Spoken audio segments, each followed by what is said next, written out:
Hello beautiful armies, welcome back to my channel Taekook love story. आज मैं आप लोगों के साथ शेयर करने वाली हूँ बेस्ट फ्रेंड पार्ट 15। तो फिर चलिए शुरू करते हैं। तायोंग जो है वो किम मैंशन के अंदर आता है और इतने दिनों बाद अपने घर को देखने के बाद तायोंग काफ़ी ज़्यादा खुश हो जाता है। तायोंग की आंखों से आंसू निकलने लगते हैं। तायोंग अभी बस जाकर अपने फादर को ज़ोर से हक करना चाहता था। तायोंग मिस्टर किम को पूरे किम मैंशन में ढूंढता है, लेकिन मिस्टर किम उसे कहीं भी दिखाई नहीं देते। तभी जो है वो एक मेड वहाँ से जा रही थी। तायोंग जो है वो मेड को देखकर उसे आवाज़ लगाता है। मेड जो है वो तायोंग को देखने के बाद काफ़ी ज़्यादा खुश हो जाती है, क्योंकि मिस्टर किम हमेशा बिजनेस ट्रिप की वजह से बाहर रहा करते थे और घर की सारी मेड्स जो है वो तायोंग की काफ़ी अच्छी फ्रेंड थी। वो मेड भागते हुए तायोंग के पास आती है और बड़े ही स्वीटली तायोंग से कहती है, आप कब आए लिटिल मास्टर? आपको पता है हम लोगों ने आपको कितना याद किया, क्या आपको हमारी याद नहीं आती? उस मेड्स की बातें सुनने के बाद तायोंग अपनी बॉक्सी स्माइल के साथ उनसे बड़े ही पोलाइटली कहता है, यस आंटी, मुझे भी आपकी बहुत याद आती है, लेकिन आप शायद जानती हैं ना मेरी शादी किन हालातों में हुई है, इसलिए मेरी हिम्मत नहीं हुई यहाँ आने की। तायोंग की ये बात सुनने के बाद वो ओल्ड मेड तायोंग का हेड बड़े ही प्यार से पेट करते हुए कहती है कि तुम पागल हो गए हो, ये हमेशा से तुम्हारा ही घर था और तुम्हारा ही रहेगा, तुम जब चाहो यहाँ आ सकते हो।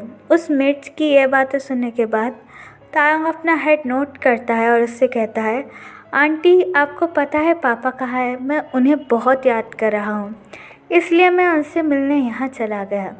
तायोंग की ये बात सुनने के बाद वो मेड काफ़ी ज़्यादा नर्वस हो जाती है और नर्वसली तायोंग से कहती है, वो मास्टर तो उनकी मीटिंग है तो वो उसमें ही बिज़ी है। दरअसल वो अपने रूम में एक इम्पॉर्टेंट मीटिंग कर रहे हैं और उन्होंने हम सबसे मना किया है कि उन्हें कोई डिस्टर्ब ना करे और हम लोगों में से कोई भी ऊपर ना जाए। उस मेट्स की बात सुनने के बाद जो है वो तायोंग अपने बॉक्सी स्माइल के साथ कहता है, इट इज़ ओके आंटी, मैं तो जा सकता हूँ, मैं तो उनका बेटा हूँ और मुझे पता है अप्पा मुझे इतने दिनों बाद देखकर बहुत खुश हो गए। ये कहने के बाद जो है वो तायोंग फ़ौरन भागते हुए सीढ़ियों पर चढ़ने लगता है। तायोंग को जाता हुआ देखकर वो मेट्स तायोंग की तरफ अपनी सैड वॉइस में कहती है, पता नहीं मिस्टर किम अपने सन को देखकर हैप्पी हो गए या नहीं। उन्होंने तो एक बार भी तायोंग को याद नहीं किया और ना ही उसका नाम लिया। पता नहीं वो अपने काम में इतने भी क्या बिज़ी है जो उनको अपने बेटे के लिए भी टाइम नहीं है।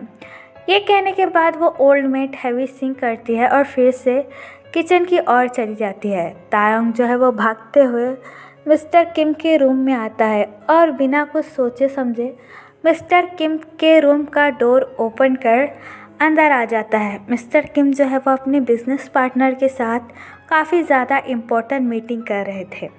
मिस्टर किम का पूरा ध्यान बस अपनी मीटिंग में ही था, वो फोकस कर रहे थे अपनी इम्पोर्टेंट मीटिंग पर। तभी जो है वो तायोंग उनके रूम के अंदर आता है और ज़ोर से चिल्लाकर कहता है, अप्पा मैंने आपको बहुत याद किया। तायोंग के चिल्लाने की आवाज़ सुनने के बाद सारे बिजनेस पार्टनर और मिस्टर किम तायोंग की तरफ देखने लगते हैं। तायोंग को देखकर मिस्टर किम की आइज़ वाइडन हो जाती है और मिस्टर किम जो है वो अपने बिजनेस पार्टनर की ओर देखकर कहता है, एक्सक्यूज़ मी, मैं अभी आता हूँ। ये कहने के बाद मिस्टर किम अपना कोट फिक्स करते हैं और तायोंग की तरफ अपने कोल्ड फेस के साथ जाने लगते हैं। तायोंग जो अपने फादर को इतने दिनों बाद देखकर काफ़ी ज़्यादा खुश हो जाता है और तायोंग के आंखों में आंसू भी आ जाते हैं। तायोंग जो है वो भागते हुए मिस्टर किम के पास आता है और उन्हें टाइटली हक कर कर कहता है, अप्पा I miss you so much, आप जानते भी नहीं मैंने आपको कितना याद किया और आप मुझसे इतने भी क्या नाराज़ थे जब मुझसे एक बार भी मिलने नहीं आए। मैं आपसे माफ़ी मांग तो रहा हूँ, प्लीज़ अपने तेते को माफ़ कर दीजिए और मुझे एक बार एक्सेप्ट कर लीजिए। तायोंग की ये बातें सारे बिजनेस पार्टनर सुन रहे थे। तभी जो है वो मिस्टर किम अपने बिजनेस पार्टनर की ओर देखकर नर्वस स्माइल करते हैं और तायोंग को अपने आप से अलग कर कर तायोंग को एक कॉर्नर में लेकर आते हैं। तायंग जो है वो अपने अप्पा के इस बिहेवियर से काफ़ी ज़्यादा शॉक था। मिस्टर किम जो है वो टाइटली तायंग का आर्म होल्ड कर कर उसे कॉर्नर में लेकर आते हैं। फिर जो है वो मिस्टर किम अपनी एंग्री ट्यून में तायंग से कहते हैं, मैंने कहा था ना यहाँ मत आना, तुम्हें पता है ना ये मेरी कितनी ज़्यादा इम्पोर्टेंट मीटिंग है, और वैसे भी 9th मंथ पूरे होने के बाद मैं तुम्हें यहाँ पर ले आऊँगा तायंग, इतनी भी क्या जल्दी है। अगर तुम मुझे मिस कर रहे थे तो एक बार कॉल करके तो आना चाहिए था, खामखा तुमने मेरी मीटिंग ख़राब कर दी। पता नहीं मेरे बिजनेस पार्टनर मेरे बारे में क्या सोचेंगे। अपने फादर की ऐसी बात सुनकर तायंग का दिल बुरी तरीके से टूट जाता है। उसे बिल्कुल भी यकीन नहीं आ रहा था कि मिस्टर किम उससे ऐसी भी बातें कर सकते हैं। तायंग अपने अप्पा से मिलने के लिए कितना ज़्यादा एक्साइटेड था, लेकिन अपने अप्पा के ही मुंह से इस तरीके की बातें सुनने के बाद तायंग पूरी तरीके से टूट जाता है। तायंग की आंखों से आंसू आने लगते हैं। तायंग जो है वो अपनी क्रैक वॉइस में अपने फादर से कहता है, क्या मुझे अपने फादर से मिलने के लिए भी अपॉइंटमेंट लेना पड़ेगी? आप जानते हैं ना कितने दिन हो गए हम दोनों ने एक दूसरे का फेस भी नहीं देखा, और आपने मुझे कॉल करना भी ज़रूरी नहीं समझा कि मुझे कुछ चाहिए, मैं कैसा हूँ, और आप ये अच्छी तरीके से जानते हैं मैं प्रेग्नेंट हूँ और इस वक्त में मुझे आपकी सबसे ज़्यादा ज़रूरत है, लेकिन आप तो हमेशा अपने बिजनेस डील में ही बिज़ी रहते हैं। तायंग की ये बात सुनने के बाद मिस्टर किम जो है वो अपनी रूट ट्यून में तायंग से कहता है, उफ तायंग, अपना ये मेलो ड्रामा बंद करो, तुम बिल्कुल अपनी माँ पर गए हो। वो भी बात बात पर बस रोना ही शुरू कर देती है। अपने मॉम के बारे में ऐसी बातें सुनने के बाद तायंग अपनी एंग्री ट्यून में मिस्टर किम से कहता है, स्टॉप इट मिस्टर किम, आपकी हिम्मत कैसे हुई मेरे मॉम के बारे में ऐसी बातें सुनने के बाद। तायंग की एंग्री ट्यून सुनने के बाद सारे बिजनेस एम्प्लॉय और बिजनेस पार्टनर मिस्टर किम की ओर देखने लगते हैं। मिस्टर किम को तायंग की ऐसी हरकत पर काफ़ी ज़्यादा गुस्सा आता है और मिस्टर किम अपनी एंग्री ट्यून में तायंग से कहते हैं, तायंग क्या तुम पागल हो गए हो? गरीबी में रहकर क्या तुम्हारी अकल भी गरीब हो गई है? अपने फादर से तुम इस तरीके से बात कैसे कह सकते हो? मिस्टर किम की ये बात सुनने के बाद तायंग सैडली चकल करता है और उनसे कहता है, फादर, जिस फादर को मेरी फिक्र ही नहीं है, जिस फादर को मुझसे ज़्यादा अपने बिजनेस डील और बिजनेस पार्टनर इम्पोर्टेंट है, मैं उनकी फ़िक्र क्यों करूं? मुझसे गलती हो गई जो मैं यहाँ पर आ गया। आप सुन लीजिए मिस्टर किम, मैं यहाँ पर कभी भी नहीं आऊँगा, और आप भी ध्यान रखिए कि आप भी मेरे पास कभी ना आए। ये बात कहने के बाद तायंग अपनी हर्ट आइज़ लेकर वहाँ से चला जाता है। तायंग जो है वो सीढ़ियों से उतरकर काफ़ी ज़्यादा रोने लगता है, क्योंकि जिस अप्पा से मिलने के लिए वो इतना ज़्यादा एक्साइटेड था, उन्होंने तो उसे ढंग से बात भी नहीं की थी। तायंग के चले जाने के बाद मिस्टर किम काफ़ी ज़्यादा शॉक हो जाते हैं, लेकिन वो फिर भी अपने कपड़े फिक्स कर मीटिंग में वापस आ जाते हैं और अपने सारे बिजनेस पार्टनर से माफ़ी मांगते हैं। और यहाँ पर जंगकुक जो है वो तायंग का इंतज़ार कर रहा था। तभी जो है वो बोगम जंगकुक के पास आता है। बोगम को देखने के बाद जंगकुक उसे इग्नोर करने का ट्राई करता है, लेकिन बोगम जो है वो स्मार्ट करने के बाद जंगकुक से कहता है, ओह मिस्टर जॉन जंगकुक, कॉन्ग्रेचुलेशन, आखिरकार तुमने वो हासिल कर ही लिया जो तुम्हें चाहिए था। बोगम की ये बातें सुनने के बाद जंगकुक उसे कोई भी रिप्लाई नहीं देता है, बस दूसरी तरफ देखने लगता है। फिर जो है वो बोगम स्मार्ट करता है और जंगकुक से कहता है, तुम तो बड़े लकी हो मिस्टर किम के, तुम सन इन लॉ जो बन चुके हैं वो भी बिना किसी मेहनत के। बेचारा तायंग, वो तो काफ़ी ज़्यादा इनोसेंट है, लोग उसका कैसे कब कहाँ फ़ायदा उठाते हैं पता ही नहीं चलता। तुम दोनों ने शायद वो सब कुछ उस पार्टी में किया था ना जब तुम काफ़ी ज़्यादा ड्रंक हो गए थे। उफ, बेचारे तायंग को कितना बड़ा झटका लगा होगा जब उसके बेस्ट फ्रेंड ने ही उसका बोगम की ये बात कहने से पहले ही जंगकुक बोगम का कॉलर टाइटली होल्ड करता है और बोगम के फेस पर एक ज़ोरदार पंच मार देता है, जिसकी वजह से बोगम के नाक से खून निकलने लगता है। जंगकुक जो है वो अपनी एंग्री ट्यून में बोगम से कहता है कि तुम्हारी हिम्मत कैसे हुई तायंग के बारे में ऐसे बोलने की? हाँ, तुम जानते क्या हो हमारे बारे में? तुमने तो बस उसका यूज़ किया है और तुम अपनी बिजनेस डील की वजह से उससे शादी कर रहे थे। I am I right mister Bogum? Jungkook की यह बात सुनने के बाद बोगम अपने नाक का खून पोंछते हुए जंगकुक से कहता है, हाँ, मैं उसे अपने बिजनेस डील की वजह से शादी कर रहा था, लेकिन मैं तुम्हारे उतना गिरा हुआ जो नहीं हूँ। बचपन से लेके आज तक बस दोस्ती का खेल खेला और मौका आने पर उसके साथ ज़बरदस्ती कर ली। बोगम की यह बात सुनने के बाद जंगकुक को काफ़ी ज़्यादा गिल्टी भी फील होता है और काफ़ी ज़्यादा गुस्सा भी आने लगता है। फिर जो है वो जंगकुक एक के बाद एक बोगम को पंचेस मारने लगता है। बोगम जो है वो अपने बॉडीगार्ड को अपनी उंगली से इशारा कर अपने पास बुला लेता है। जंगकुक जो है वो अभी भी बोगम को मर्सिली पीटे जा रहा था। थोड़ी देर बाद बोगम के बॉडीगार्ड आकर बोगम और जंगकुक को एक दूसरे से अलग कर लेते हैं, लेकिन जंगकुक को कंट्रोल करना उन बॉडीगार्ड्स के लिए भी काफ़ी ज़्यादा मुश्किल हो रहा था। बोगम जो है वो फ्लोर से उठकर अपना कोट फिक्स करता है और जंगकुक की तरफ देखते हुए कहता है, तुम चाहे कितना भी ट्राई कर लो, तुम्हारी औकात मुझसे हमेशा कम थी और हमेशा से ही कम ही रहेगी। बोगम की ये बात सुनने के बाद जंगकुक जो है वो अपनी एंग्री ट्यून में बोगम से कहता है, I will kill you mister Park Bogum. Bogum जो है वो स्मार्ट करता है और अपने बॉडीगार्ड से कहता है, इसे इतना पीटो कि इसकी शक्ल भी किसी को याद ना रहे। ये कहने के बाद बोगम वहाँ से चला जाता है। बोगम के बॉडीगार्ड जो है वो जंगकुक को पीटना शुरू कर देते हैं। जंगकुक जो है वो उन बॉडीगार्ड को बिल्कुल भी पीट नहीं रहा था, क्योंकि जंगकुक जो है वो मन में ये सोचता है, अगर मैंने यहाँ इन लोगों को पीट दिया तो शायद तायों के लिए काफ़ी ज़्यादा मुश्किल हो जाएगी और मैं कभी नहीं चाहूँगा कि मेरे तैते को मेरी वजह से और भी कोई तकलीफ़ हो। मैं पहले ही उसे काफ़ी ज़्यादा हर्ट कर चुका हूँ। जंगकुक जो है वो उन बॉडीगार्ड्स को मारने ही वाला था कि तभी तायोंग के बारे में सोचकर जंगकुक अपना हैंड नीचे ले लेता है और वह सारे बॉडीगार्ड जंगकुक को फ्लोर पर गिराकर मारने लगते हैं। तायोंग जो है वो अपनी टीयरी आइज़ लेकर किम मैंशन से बाहर निकलता है और तायोंग जैसे ही गार्डन में आता है और ये देखता है कि सारे बॉडीगार्ड्स मिलकर जंगकुक को मार रहे हैं, तायोंग की आइज़ वाइडन हो जाती है। तायोंग जो है वो भागते हुए जंगकुक के पास जाता है और उन बॉडीगार्ड को पुश करने लगता है। तायोंग जो है वो अपनी क्रैक वॉइस में उन बॉडीगार्ड से कहता है, प्लीज़ उसे छोड़ दो, तुम क्या कर रहे हो, क्यों मार रहे हो जंगकुक को। तायोंग को देखने के बाद वो सारे बॉडीगार्ड्स रुक जाते हैं और तायोंग से कहते हैं कि हमें बोगम सर का ऑर्डर है कि इन्हें जो है वो किम मैंशन से बाहर फेंक देना है।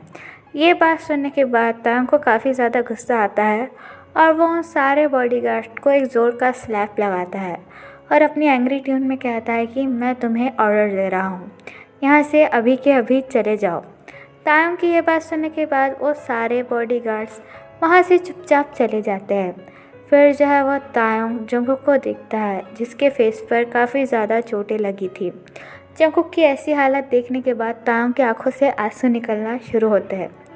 जंगकुक जो है वो फ्लोर से उठने की कोशिश कर रहा था कि तभी जो है वो तायोंग जंगकुक को उठने में मदद करता है। तायोंग जो है वो अपनी एंग्री ट्यून में जंगकुक से कहता है कि क्या तुम पागल हो गए हो, तुम चुपचाप क्यों मार खा रहे थे, तुमने इतनी बड़ी बॉडी किस लिए बनाई है, अगर तुम उन जैसे बॉडीगार्ड्स को मार नहीं सकते तो क्या काम किया ये बॉडी। कॉलेज में तो बड़े हीरो बनकर घूमते थे, जब भी मुझे कोई लड़का तंग करता था तो तुम हमेशा मेरे बॉडीगार्ड बन जाते थे और उन सारे लड़कों को अच्छा सबक सिखाते थे। अब क्या तुम पागल हो गए जंगकुक, जब तुम्हें इतने सारे बॉडीगार्ड एक साथ पीट रहे थे तो क्या तुम अपने आप को डिफेंस नहीं कर सकते थे। तायोंग को इतने गुस्से में देखकर जंगकुक डर जाता है और अपनी डरी हुई आवाज़ में तायोंग से कहता है, वो मैं डर गया था, अगर मैं यहाँ पर कुछ कर दूँगा तो शायद यहाँ पर काफ़ी बड़ा हंगामा हो जाएगा, इसलिए मैंने उन बॉडीगार्ड के साथ कुछ भी नहीं किया। जंगकुक की ये बात सुनने के बाद तायोंग जो है वो जंगकुक के फेस को प्यार से होल्ड करता है और उससे अपनी टीयरी आइज़ के साथ कहता है कि तुम इतने अच्छे क्यों हो जंगकुक, क्यों तुम हर बात, सारा तकलीफ़, सारा दर्द अकेले ही सहन करते हो। अगर तुम्हें आज कुछ हो जाता तो मैं अपने आप को कभी भी माफ़ नहीं करता। तायोंग के आंसू देखने के बाद जंगकुक इमीडिएटली तायोंग के आंसू पोंछता है और अपनी गिल्टी वॉइस में तायोंग से कहता है, आई एम सो सॉरी तायोंग, मैं हमेशा तुम्हें हर्ट करते रहता था, लेकिन बिलीव मी, मैंने कभी भी ये जानबूझकर नहीं किया। प्लीज़ मुझे माफ़ कर दो। मैं हमेशा से जानता हूँ कि मैं तुम्हारे लायक नहीं हूँ, लेकिन फिर भी मैं तुम्हें हैप्पी रखने की पूरी कोशिश करूँगा। जंगकुक की यह बात सुनने के बाद तायोंग जो है वो अपना हैंड जंगकुक के लिप्स पर रखता है और अपनी क्रैक वॉइस में कहता है, चुप, अगर तुमने दोबारा से ऐसा कुछ कहा तो मैं ही तुम्हारी जान ले लूँगा। तुम्हें पता है मेरी लाइफ में तुम ही हो, तुम ही वो इंसान हो जो मेरी लाइफ में काफ़ी ज़्यादा प्रेशियस है। अब मेरी ज़िंदगी में कोई भी नहीं है जिसे मैं अपना कह सकूं। अगर तुमने दोबारा से खुद को कर्स किया तो मुझसे बुरा कोई नहीं होगा। तायोंग की ये बात सुनने के बाद जंगकुक स्माइल करता है और तायोंग से कहता है, क्या तुम अपने फादर से मिले? मिस्टर किम तो काफ़ी ज़्यादा खुश हुए होंगे तुम्हें इतने दिनों बाद देखकर। ऑब्वियसली तुम उनके एक लौते बेटे हो। जंगकुक की यह बात सुनने के बाद तायोंग का दिल बुरी तरीके से टूट जाता है और तायोंग अपनी क्रैक वॉइस में जंगकुक से कहता है, जंगकुक, मुझसे प्रॉमिस करो हम दोनों यहाँ पर दोबारा से कभी भी नहीं आएंगे। तायोंग की ये बात सुनने के बाद जंगकुक पूरी तरीके से शॉक हो जाता है और तायोंग के दोनों चिक्स सॉफ्टली होल्ड कर कर कहता है, तेई, तुम ऐसा क्यों कह रहे हो? ये तो तुम्हारा घर है और तुम यहाँ पर आना भला क्यों बंद करोगे? ये तुम्हारा हक है। क्या तुम अपने फादर को कभी मिस नहीं करोगे जो ऐसी बातें मुझसे कह रहे हो? फिर जो है वो तायोंग जंगकुक के हैंड टाइटली होल्ड करता है और उससे कहता है, जंगकुक, बस मुझसे प्रॉमिस करो कि हम दोनों यहाँ पर कभी भी नहीं आएंगे और ख़ास करके तुम मिस्टर किम और किम मैंशन का नाम कभी नहीं लोगे। ये कहते वक्त जो है वो तायोंग की आंखों में एक दर्द दिखाई दे रहा था। तायोंग की आंखों में दर्द देखने के बाद जंगकुक और कोई आर्ग्यूमेंट तायोंग से नहीं कहता है और अपनी सॉफ्ट स्माइल के साथ तायोंग से कहता है, ठीक है तेई, अगर तुम चाहते हो कि हम दोनों यहाँ पर कभी नहीं आए तो मैं तुमसे प्रॉमिस करता हूँ हम दोनों यहाँ पर कभी भी नहीं आएंगे। ये कहने के बाद जो है वो तायोंग जंगकुक का हैंड टाइटली होल्ड करता है और अपनी सॉफ्ट ट्यून में कहता है, चलो यहाँ से, मुझे लगता है कि हम दोनों का यहाँ पे रुकना ज़्यादा देर तक ठीक नहीं होगा। जंगकुक की यह बात सुनने के बाद तायोंग अपना हेड नोट करता है और जंगकुक और तायोंग जो है वो दोनों ही अपने घर के लिए चले जाते हैं। जाते वक्त जो है वो तायोंग एक लास्ट बार किम मैंशन को देखकर अपनी आँखों में आंसू लेकर वहाँ से चला जाता है। घर आने के बाद जो है वो तायोंग इमीडिएटली फर्स्ट एड बॉक्स लेकर आता है और जंगकुक के फेस पर जो मार्क है उन पर दवाई लगाने लगता है। तायोंग जो है वो काफ़ी ज़्यादा वरी हो गया था जंगकुक के लिए, लेकिन जंगकुक जो है वो अपनी लवली आइज से तायोंग की तरफ देखकर स्माइल कर रहा था। ये बात तायोंग भी नोटिस करता है और जंगकुक की तरफ देखते हुए अपनी कंफ्यूजिंग ट्यून में जंगकुक से कहता है, तुम क्या पागल हो गए हो? तुम्हें चोट लगी है और तुम मुझे देखकर स्माइल कर रहे हो? फिर जो है वो जंगकुक तायोंग की तरफ देखता है और उससे अपनी बनी स्माइल के साथ कहता है, हाँ, अगर मुझे ऐसा ट्रीटमेंट रोज़ मिले तो मैं तो रोज़ मार खा के आ जाऊँ। जंगकुक की ये बात सुनने के बाद तायोंग जो है वो जंगकुक के आर्म्स पर हिट करता है और अपनी एंग्री ट्यून में कहता है, चुप यू स्टूपिड बनी, अगर तुमने दोबारा से ऐसा कहा तो मैं तुम्हारी जान ले लूँगा और तुम्हें बहुत ज़्यादा पीटूँगा। तायोंग की ये बात सुनने के बाद जंगकुक स्माइल करता है और अपने कानों को होल्ड करते हुए कहता है, ओहो माय तेई, आई एम सॉरी, अब चलो मुझे जल्दी से हक कर लो, मुझे काफ़ी नींद आ रही है और कल सुबह ऑफिस भी तो है और तुम्हें भी अपने बेस्ट फ्रेंड के रेस्टोरेंट जाना है। ये बात जंगकुक काफ़ी ज़्यादा ड्रामेटिकली कहता है, जिसे देखने के बाद तायोंग के फेस पर फिर से स्माइल आ जाती है। तायोंग के फेस पर स्माइल देखकर जंगकुक को काफ़ी ज़्यादा सुकून मिलता है। फिर जो है वो तायोंग एक बेबी की तरह जंगकुक के पास आता है और जंगकुक के चेस्ट पर अपना हेड रखता है और टाइटली जंगकुक को हक कर लेता है। जंगकुक भी तायोंग को हक बैक कर कर उसके हेयर पर किस करता है और अपनी स्वीट ट्यून में कहता है, गुड नाइट तय तय। फिर जो है वो तांग अपनी आइज़ क्लोज करता है और जंगकुक से कहता है गुड नाइट, और वो दोनों ही एक दूसरे की आर्म्स में सो जाते हैं। तो फिर चलिए गाइस, इस पार्ट को मैं यहाँ ख़त्म करती हूँ। आपको ये पार्ट कैसा लगा प्लीज़ मुझे कमेंट में बताना, और प्लीज़ चैनल को भी सब्सक्राइब कर देना, ये मेरी रिक्वेस्ट है। तो फिर चलिए guys, bye, I love you, take care, bye.